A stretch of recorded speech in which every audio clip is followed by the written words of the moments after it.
Olá pessoal, tudo bem? Eu sou Adilson Breviglieri, estamos começando mais uma edição do Jornal da Manhã Jovem Pan Presidente Prudente, nesta quarta-feira, dia 23 de dezembro. Hoje é o nosso último programa deste ano de 2020. Só voltaremos depois de um pequeno recesso no dia 4 de janeiro de 2021. Já conosco os nossos comentaristas convidados, Fernando Gessi e Adolfo Padilha. Para o seu destaque neste nosso programa de hoje, Fernando Gessi, bom dia. Bom dia, Adilson, bom dia, Padilha, bom dia a todos os nossos ouvintes. O meu destaque de hoje vai para uma notícia de ontem. Eu fiz uma postagem de um barco e fiz ali uma citação. E eu relacionei, uma pessoa até perguntou, mas Fernando, não estou entendendo, por que desse barco?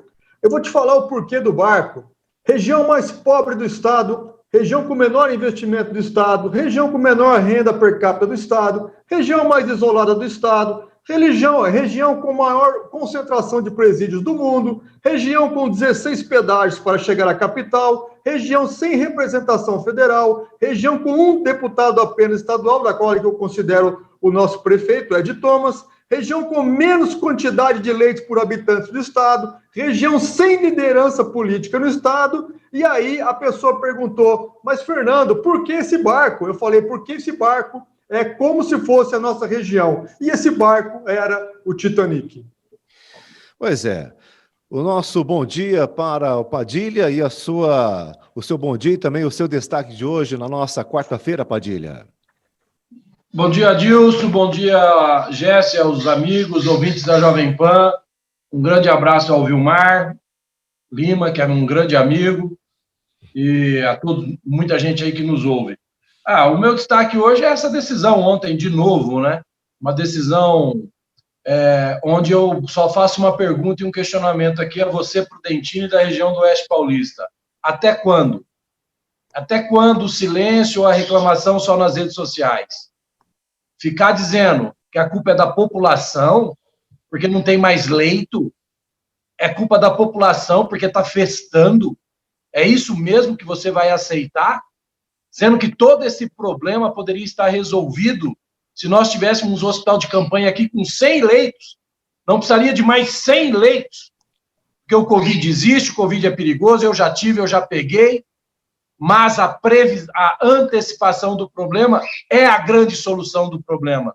E aqueles caras que estavam com o trabalho programado para final de ano agora, e os hotéis aqui da região, os resorts da região, os investimentos que fizeram, é assim, o governador manda um recado, volta para a fase vermelha, e todo mundo vai dizer amém? Aí eu digo o seguinte, aquela frase que brasileiro é um povo maricas, será que ele estava tão errado assim? Esse é o meu destaque. Pois é, e a gente começa então com este assunto, né? Porque é um assunto que deu o que falar ontem, muita gente decepcionada, principalmente os comerciantes, como você acabou de dizer aí.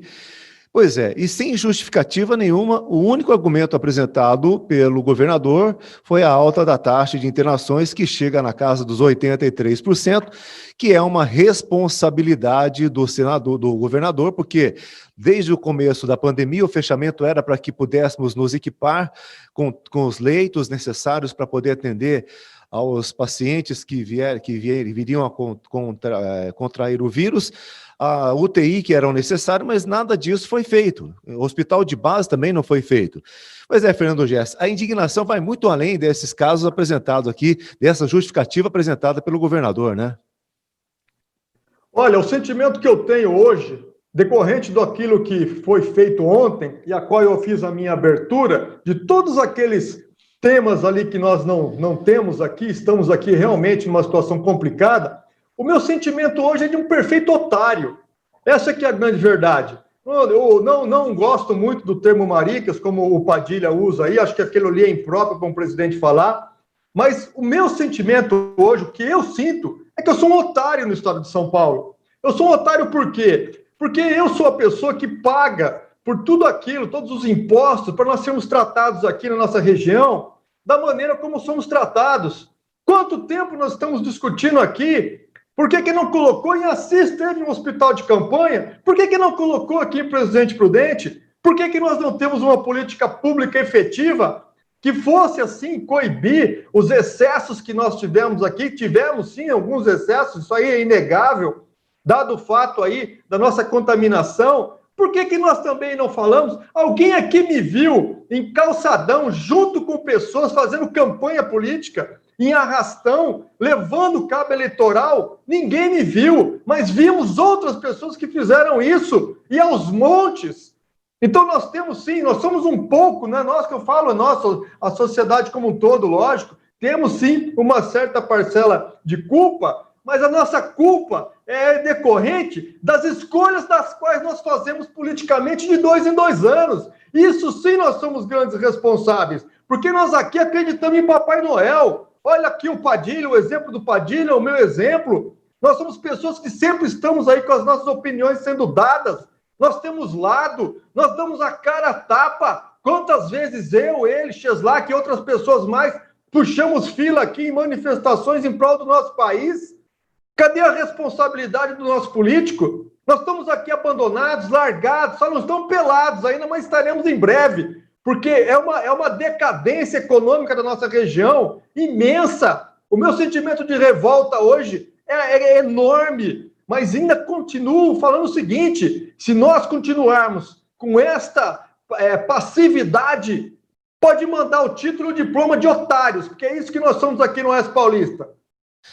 Pois é, nós recebemos aí um presente de Natal do governador, né? Em todo o estado, o fechamento foi pontual, apenas nos dias 25, 26 e 27 de dezembro. E também no começo do ano, no dia 1º, no dia 2 e também no dia 3 de janeiro. Agora, na nossa região, já embarcamos a partir de hoje até o dia 7 de janeiro na linha vermelha.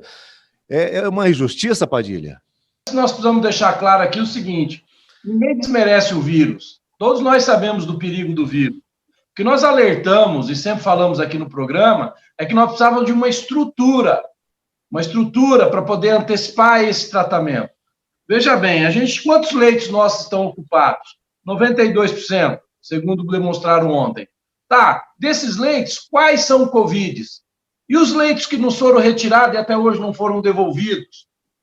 E o fato da gente ser, o DRS de Prudente ser uma capital do Oeste Paulista, que envolve aí 45 cidades, e nunca ter se falado no hospital de campanha. É isso que a gente tem que se indignar. Como é que pode o governador mandar recado? Porque não foi nem ele que falou, né? Não foi ele que fez o pronunciamento. Ele manda um recado determinando alguma coisa que afeta a todos diretamente mais do que o Covid. Porque isso afeta diretamente mais do que o Covid. Isso, na verdade, aumenta e potencializa o problema que o Covid está causando em toda a sociedade. Por quê? É uma medida sem ciência nenhuma. É uma medida política, de força. É uma medida porque sabe o povo que tem. É uma medida porque sabe que as pessoas vão ficar reclamando só na internet. Ah, Padilha, mas você acha então que devia ficar tudo aberto? Eu acho. Eu acho sim que deveria continuar tudo aberto. Eu acho sim que deve ter os cuidados, os protocolos de segurança. As pessoas que são mais previsíveis de pegar esse vírus, como muita gente na ciência já vem falando. Eu acho que isso é uma pressão para comprar essa vacina. Eu não acredito na vacina, o ponto de vista é meu. Se você que está me ouvindo acredita, boa sorte. Eu não acredito, entendeu? Torço por ela, que ela dê o resultado, mas isso aí, acreditar, é outra coisa. Eu não desmereço o tratamento com a ivermectina.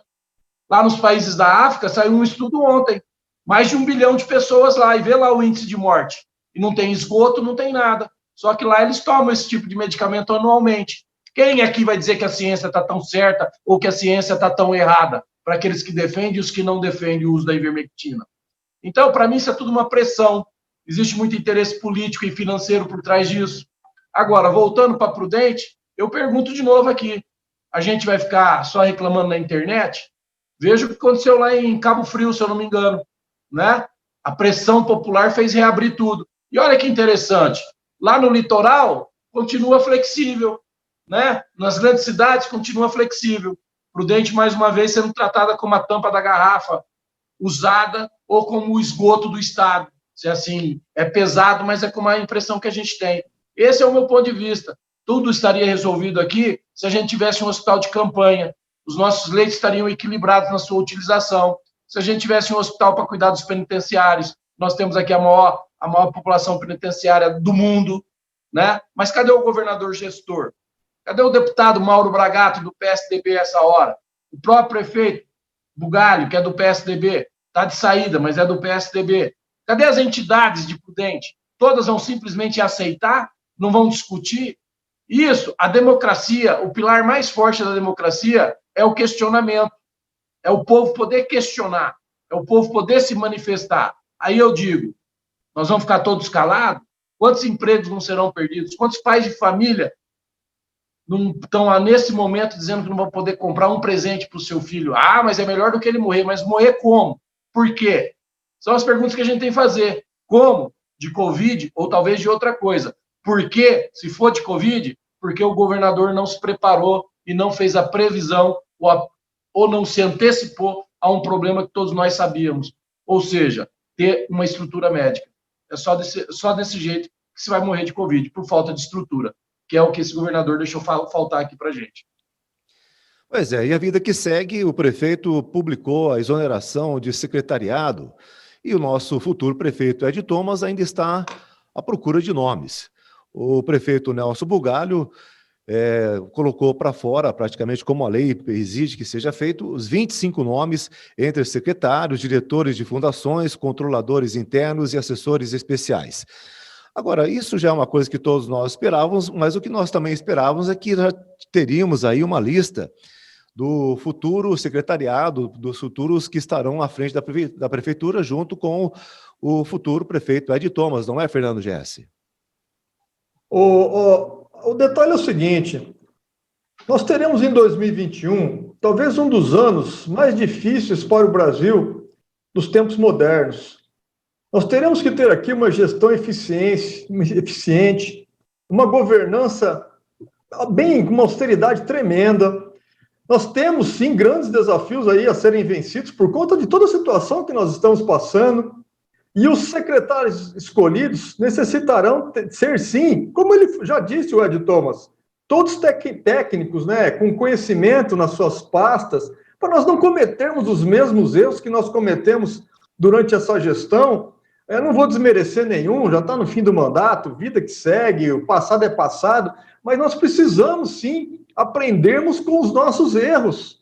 É isso. É uma frase que eu sempre falo de uma maneira bem constante.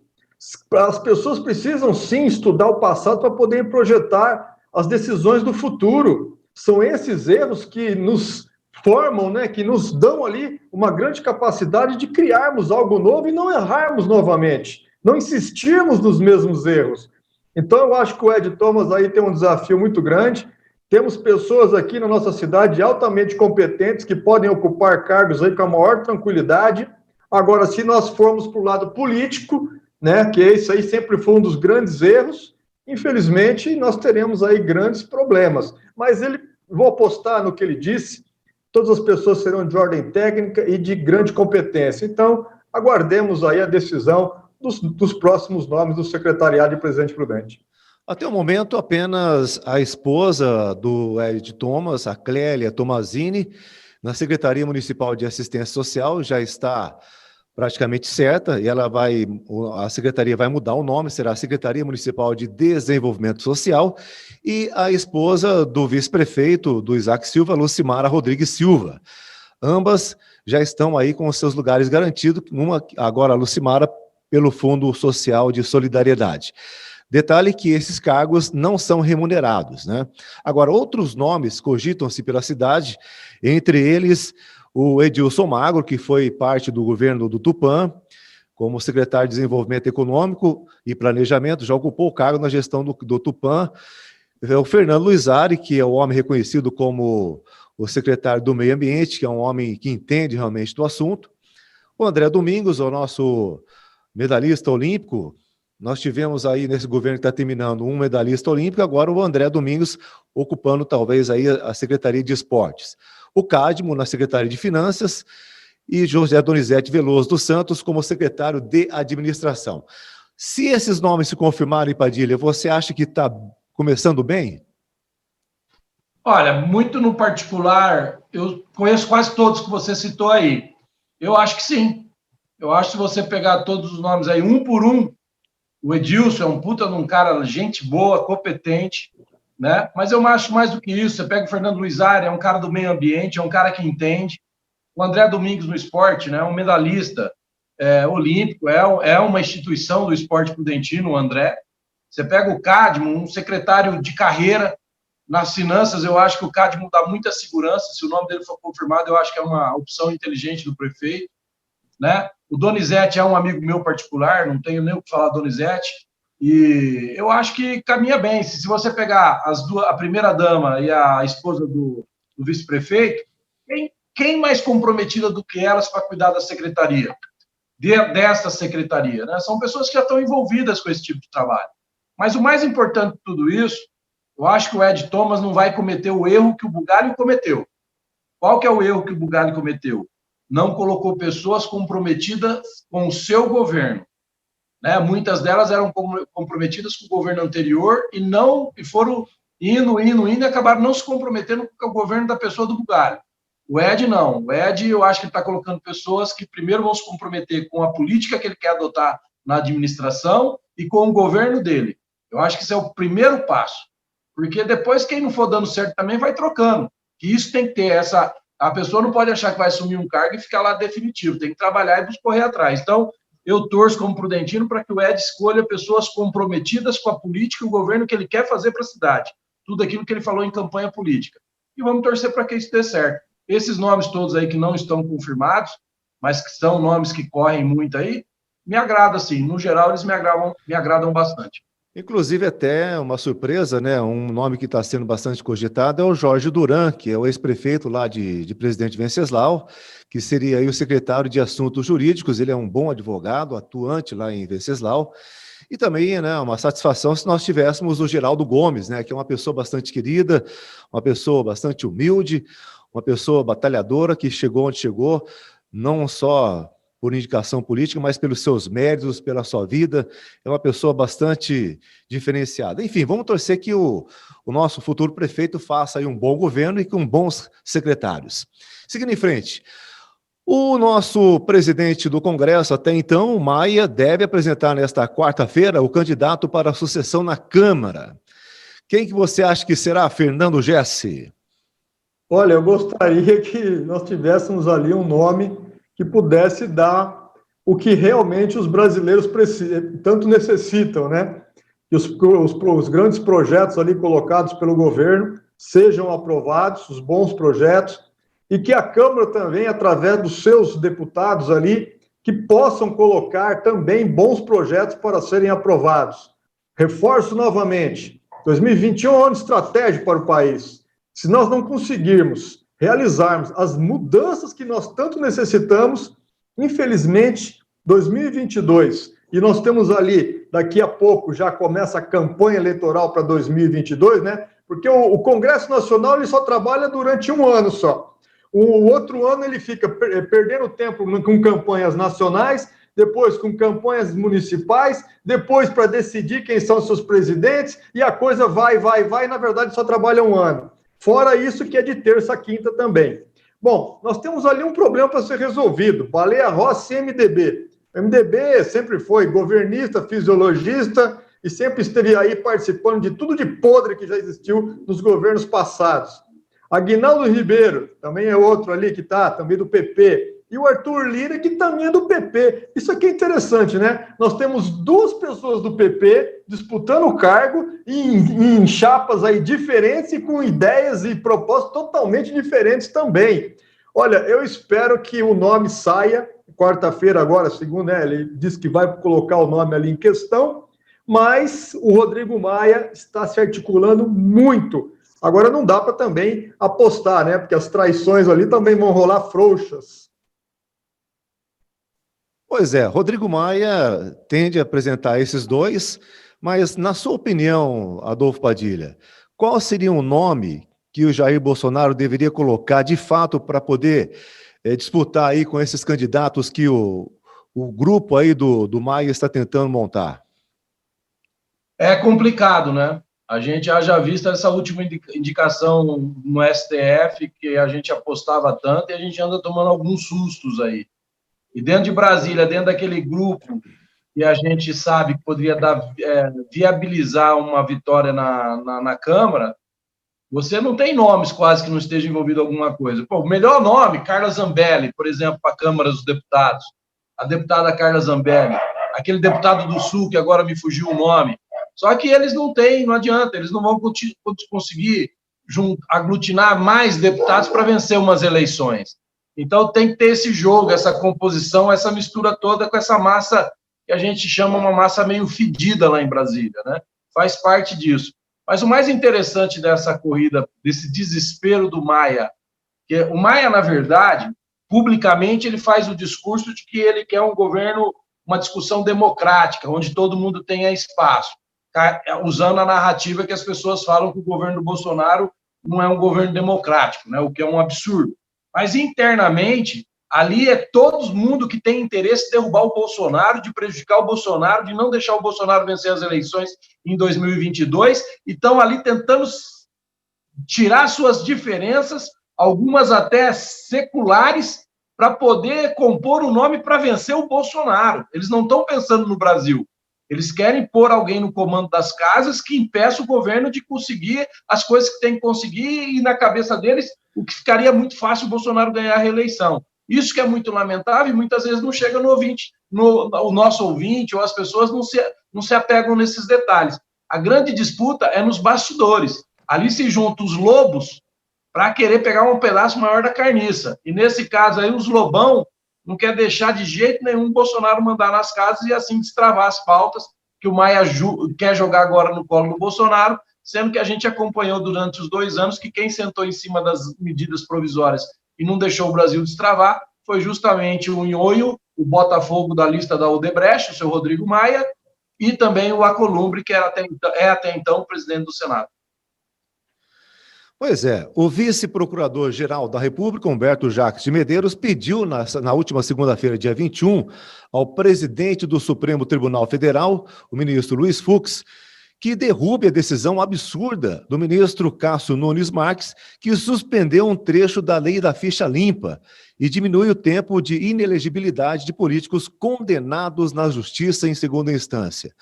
Pois é, ao invés de nós mantermos uma conquista, o ministro do Supremo do Tribunal Federal acaba tirando uma conquista de toda a população brasileira, não é, Fernando Gessi? Realmente são algumas coisas assim complicadas. Voltando ao complemento do Padilha, acho que é o Marcel Van Hatten que você estava falando, né, Padilha? Isso. O garoto é bom, o garoto é muito bom mesmo, bem coeso, bem focado ali no Congresso Nacional. Bom, essa decisão aí do nosso amigo Cássio, bom, eu nunca gostei da presença dele ou da indicação dele. Já fiz aqui vários apontamentos, não tenho ali, não gostei dessa indicação, e com o passar do tempo, isso aí vem se realizando, né? Tudo que nós achávamos. Ele já fez ali uma decisão totalmente desastrosa com relação ao Lula, e agora veio e faz uma outra desastrosa com relação à lei da ficha limpa. O que acontece nessa decisão? Eles querem que a pessoa passe a contar o tempo de 8 anos a partir da condenação. Mas, infelizmente, a segunda condenação pode demorar muito tempo a sair. E aquele negócio que nós falamos, né? Quem tem os QIs, as coisas andam mais rápido ou mais vagarosamente, assim vamos dizer. E ali ele falou o seguinte: a segunda condenação, quando ela vem em segunda instância, a partir daquele momento começa a passar os 8 anos ali, caso os direitos políticos sejam cassados. E ele quer que isso aí seja contado a partir da primeira condenação. Realmente, e aí surge um grande problema, onde dentro dessa eleição nós podemos ter 2 regimes, né? Então ficaria o primeiro ou o segundo valendo, causando mais uma vez um problema. Olha, eu estou cansado de falar aqui, o Padilha já falou também várias vezes, não dá mais para nós termos um STF constituído com as pessoas pegas ao vento. Eu acho que nós precisamos mudar esse critério, colocarmos juízes de carreira, termos ali algumas indicações sobre alguns pontos importantes, como a quantidade de julgamentos, decisões, contestações, e ali sim nós colocarmos pessoas com real conhecimento da causa do direito. e não essas pessoas colocadas e que fazem principalmente alguns absurdos, como comer pizza na casa do presidente do STF. São coisas que a República correta e a República honesta e séria não admitem. Pois é, uma decisão do Nunes Marques, que fixou o período em 8 anos a partir da condenação, essa foi através de uma ação movida pelo Partido Democrático Trabalhista na última terça-feira, dia 15. Pois é, eu quero apostar, viu, Padilha, que ele deve ter se enganado e deve ter feito aí uma decisão equivocada. E não voltou atrás para que depois que foi publicada, não queria dizer que ele tinha errado, ele se manteve no erro. Mas seria mais fácil dizer que ele errou e que volta atrás? Não, lamentavelmente você está enganado, Adilson. Ele não errou, não, ele fez de propósito mesmo. Lamentavelmente é um susto que ele dá em todo mundo, né? Mas também tem a parte boa, isso não vai vigorar, isso vai ser derrubado, já existem questionamentos fortes, já existe a própria ação que nós estamos discutindo aqui, que o Gerson já explicou tão bem. Mas eu digo o seguinte, eu pego isso até por outro lado, eu pego assim, você pega os ministros do STF, eles se metem na autonomia do governo federal sobre o que é melhor para a população, né? Vamos pegar o exemplo do Covid. Eles determinaram que o presidente não poderia resolver nada, que é melhor para resolver para a população os governadores. Né? Da vacina, eles determinaram que não é obrigatório, mas pode dar restrições para quem não tomar as vacinas, porque nós temos que pensar no bem maior da sociedade, no bem maior do público, no que a população deseja, o que a maioria da população deseja.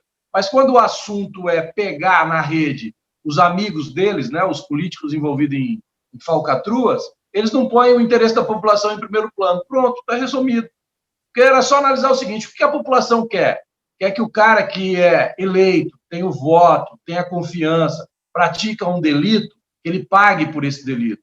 Imagine você que esses caras que têm esses caminhos, como o Jesse falou aí, de comer pizza, onde o advogado vai de bermuda no STF, se eles fossem praticados e se essa nova norma fosse determinada, se tenha que ser seguida, esses caras nunca iam ser julgados, Jesse. Entendeu? Eles nunca iam ser condenados, porque tem que esperar a condenação. Então é os absurdos dos absurdos, para a gente não falar mais bobagem nenhuma, fica nisso aqui. Muito bem, então nós vamos terminando por aqui a edição do nosso Jornal da Manhã de Presidente Prudente, desta quarta-feira do dia 23, deixando aqui os nossos cumprimentos aos nossos comentaristas convidados, Fernando Jesse e também Padilha, desejando a vocês um bom Natal, que o ano novo traga boas conquistas para todos nós e que nós possamos ter um Brasil bem melhor, não é, Fernando Jesse? Com certeza. Eu gostaria de deixar aqui um Feliz Natal a todas as pessoas que nos acompanham, a todos os brasileiros, com muito amor, com muito carinho a todos vocês. Um ano novo aí com grandes realizações, que nós consigamos vencer todos esses problemas que nós temos aqui no nosso país, que a vontade política seja realmente o mote que move a política brasileira, pelas pessoas que se interessam por pessoas e não só por se interessam por política. Então, eu espero aí e desejo a todos vocês um excelente 2021, um Natal. Tomemos nossos cuidados, não nos aglomerarmos aí, mantermos as medidas sanitárias. Vamos aí torcer para que Deus ajude. Nós somos pessoas de fé, pessoas tementes a Deus, e que nós tenhamos aí, sim, um novo Brasil, um Brasil melhor ainda, longe dessa porcaria toda. E agradeço a todos vocês aí por nos aguentarem, né, durante o ano todo. Um grande abraço do fundo do meu coração para você também, Adilson, para o Eudes, para o Padilha. E 2021 será um grande ano. Vamos trabalhar para isso, gente. Graças a Deus. Padilha, sua mensagem para os ouvintes da Jovem Pan. Não vai ser uma mensagem à la Maguila, que nem a do Gesso, não, né? Ou mensagem cumprida, mas vamos lá. Obrigado a todos vocês da Jovem Pan. Você, Adilson, ao Marcos, ao Eudes, pela oportunidade da gente ter participado aqui. Agora a gente tem umas férias aí. Espero que eu e o Jesse sejamos convocados para 2021. E você que está nos ouvindo, fé, esperança, força, pesquise e lembre-se, o pânico é a melhor forma de fazer alguns se beneficiarem de coisas que não são muito legais e são muito abusivas. Então, para que tanto pânico? Vamos acreditar mais em Deus, ter mais fé, e boas festas aí no coração de todo mundo aí que está nos ouvindo. Um abraço. Tá certo. Então, com essas mensagens de Natal e Ano Novo dos nossos comentaristas, comunico a você, ouvinte, que nos acompanha todos os dias aqui, que nós estaremos fazendo um breve recesso, que é um recesso feito em toda a rede, e voltaremos apenas no dia 4 de janeiro de 2021. Portanto, para você também um Feliz Natal e um bom Ano Novo.